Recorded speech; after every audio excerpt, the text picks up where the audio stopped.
You ever have that happen to you where you read a scripture and then something catches in your throat or your stomach? I think that's the value of scripture, honestly. It's not, I'm just up here reading words and then suddenly, like from out of nowhere, something catches you. And I think that's why we continue to read this old book. Like Virgil and I went to a Bible study this yesterday.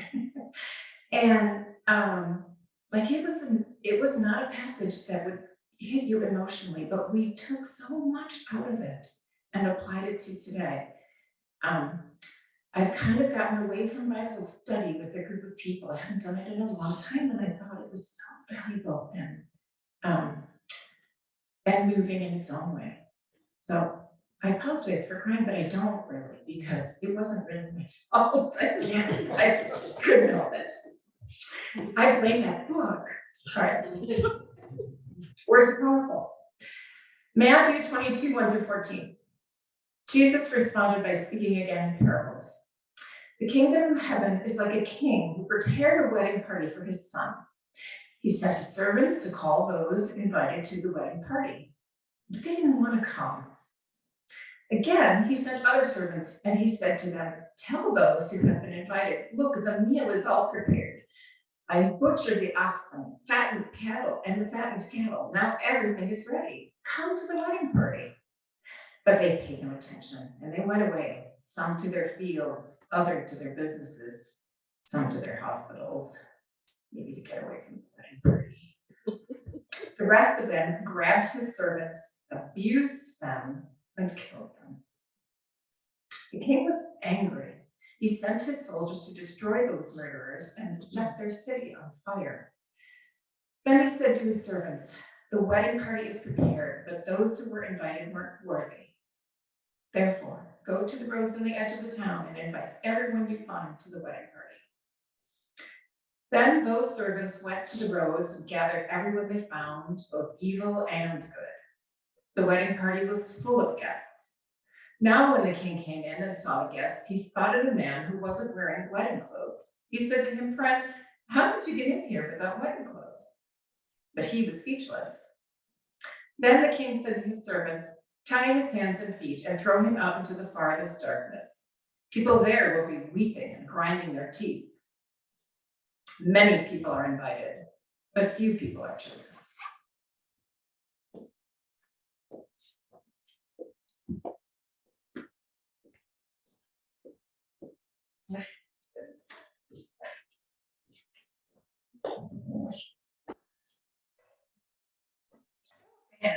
How many of you have said yes to an invitation or a meal or a party or event and then later backed out and didn't end up going? I have. And I'm sure glad the host didn't send soldiers to burn my house down. Today, we have a rather outlandish text to work through.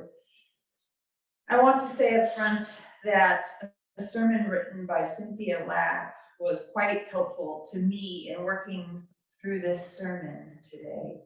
And I have relied on many of her thoughts. Because this text is a doozy.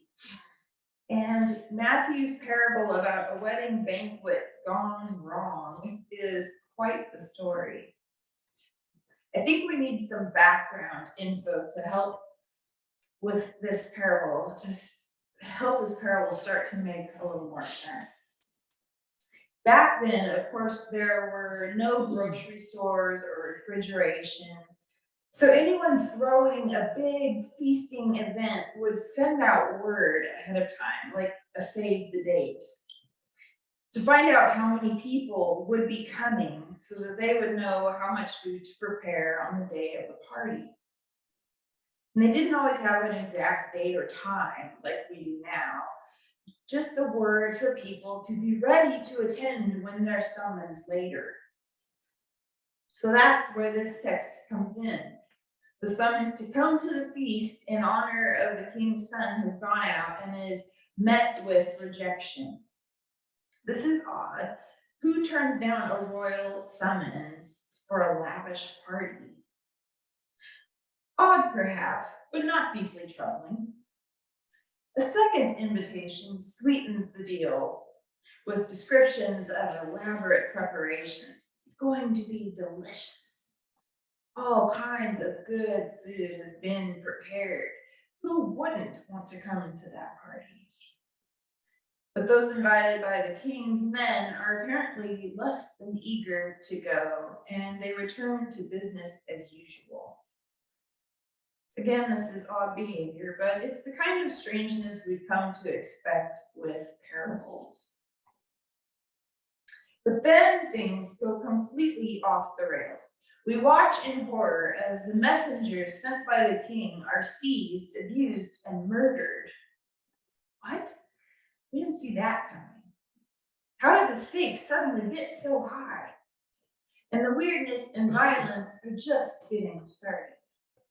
In retaliation, the king sends out soldiers, basically going to war against his own people. Enraged by their actions, he unleashes an army.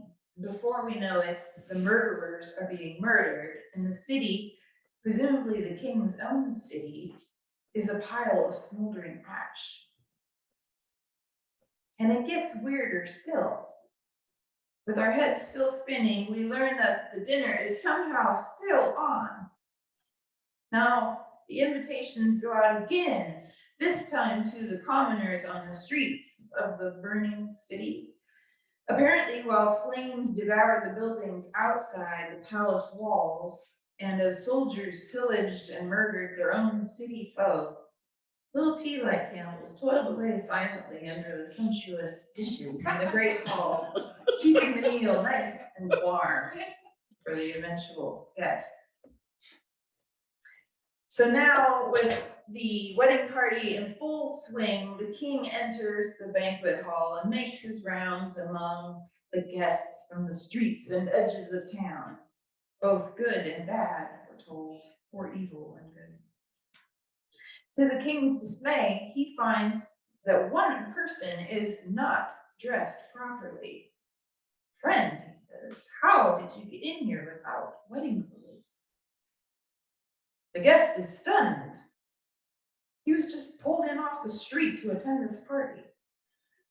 Receiving no satisfactory answer, however, the king has the poor guy bound and thrown out, not just outside the hall, but into the outer darkness where people will be weeping and grinding their teeth. With friends like that, who needs enemies? Obviously, this is an absurd and fairly disturbing parable. Yet, one of the great ways that Jesus teaches is through parables. We hear over and over in Matthew, the kingdom of heaven is like. Jesus compares the kingdom of heaven to yeast, a mustard seed, a farmer planting seeds, a fishing net, buried treasure, a priceless pearl, a vineyard, and more. Today we hear that the kingdom of heaven is like a banquet. But this banquet parable disturbs me. The anger and the violence trouble me. How are we, people who embrace peace, to read this parable? How are we to understand it? What is really going on here? Is this really how God works? Is God this vengeful? As an Anabaptist, I have to ask, what has happened to the Jesus of blessed are the peacemakers? Where is Jesus the healer? Where is the Jesus who reaches out and touches the unclean and restores them to community? The Jesus who sits down to eat with tax collectors and sinners? And how did we even get from the parable we heard last week about a God who gives generously to this crazy story of murder and torture? Well, we have to put it all into context. Step back and look at the bigger picture in Matthew's gospel. What can one do but go back to the beginning of Matthew and try to get a sense of just what the writer is trying to accomplish?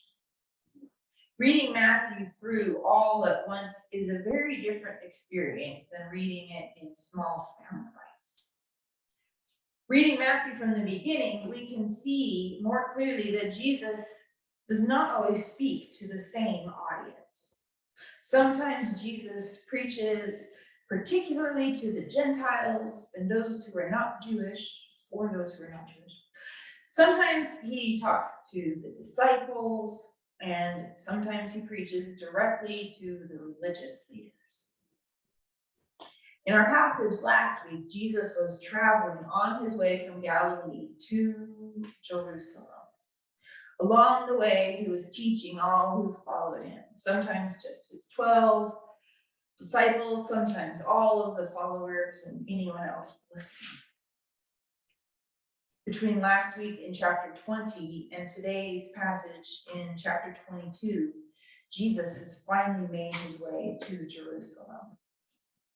And though we will backtrack in this gospel on April 2nd in order to celebrate Palm Sunday, by now in Matthew's gospel, Jesus has already come into Jerusalem on his donkey, going straight to the temple and overthrowing the money changers' tables.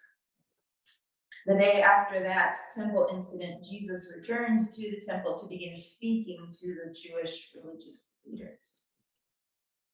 Now, you would think that the religious leaders would appreciate that, their own private audience with a dynamic preacher. But the Jewish leaders think that they are already wise enough theologians, that they already know how to live a faithful life. And they know what faithfulness looks like in others. To them, there are clear commandments and teachings in the scripture, and Jesus isn't following them the way he should. Matthew's chapters 21 through 23 are filled with stories of conflict and confrontation, and stories of rejection as Jesus speaks with the Jewish leaders.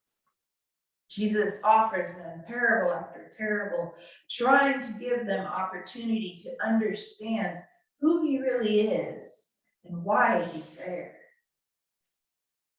And he shares parables about how his own people, Israel, have rejected him. And yet the Jewish religious leaders keep on rejecting him, getting angrier and angrier until, of course, they're going to be plotting ways to get rid of him forever. Jesus knows his end is near here in Jerusalem. So his stories and parables are kind of amping up. And our story today really kicks it up a notch. Despite their criticisms, or maybe because of them, the religious leaders follow Jesus around a lot. They ridicule Jesus, question and challenge him. They just don't get it or won't get it. Their ears and their hearts are closed to this one man who doesn't fit their concept of a faithful Jew, let alone the Messiah.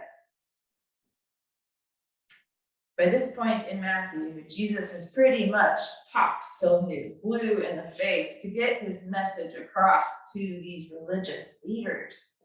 He has lost all patience with them. He has invited them more times than he can count to encounter God with him. Instead of joining him, they plot against him. When we consider the audience and context around this parable, it starts to make a little more sense. And what I really like is that it shows me the human side of Jesus. He's fed up with the religious leaders.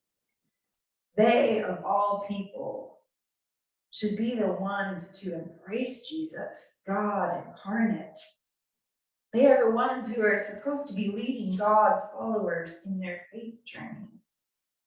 Yet they are the ones who are like whitewashed tombs, pretending to be clothed in righteousness, but utterly dead inside. This is what comes to mind when I hear the king in the parable complaining about the clothing of one person at the wedding. It's not about the clothes at all.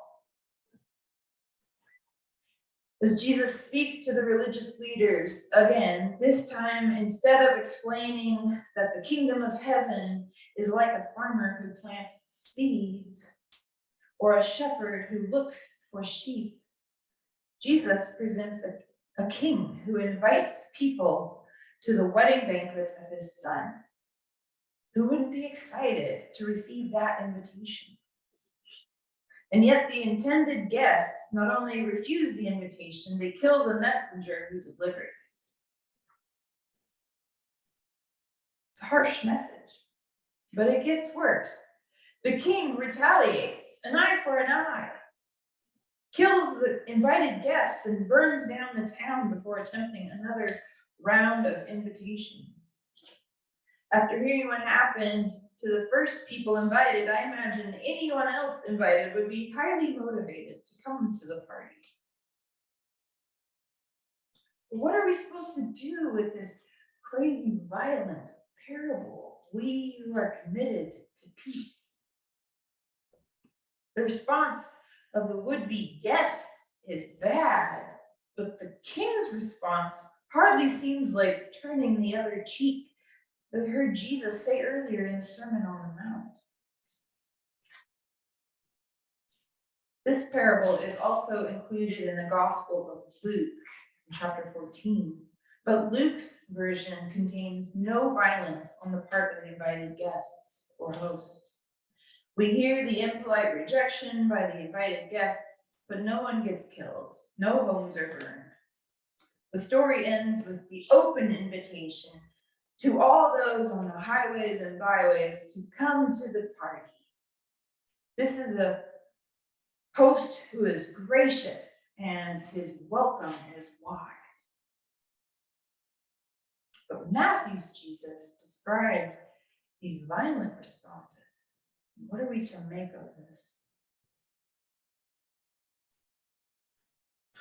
It's helpful to remember that this is not the only picture of God we're given in the Bible.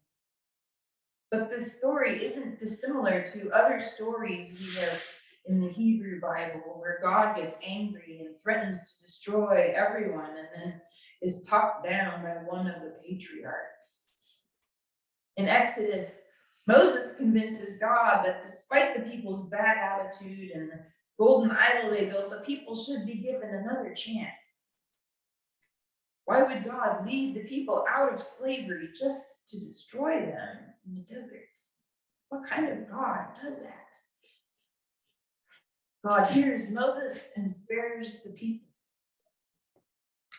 Perhaps the religious leaders have these stories from their own tradition in their minds when they hear Jesus' parable.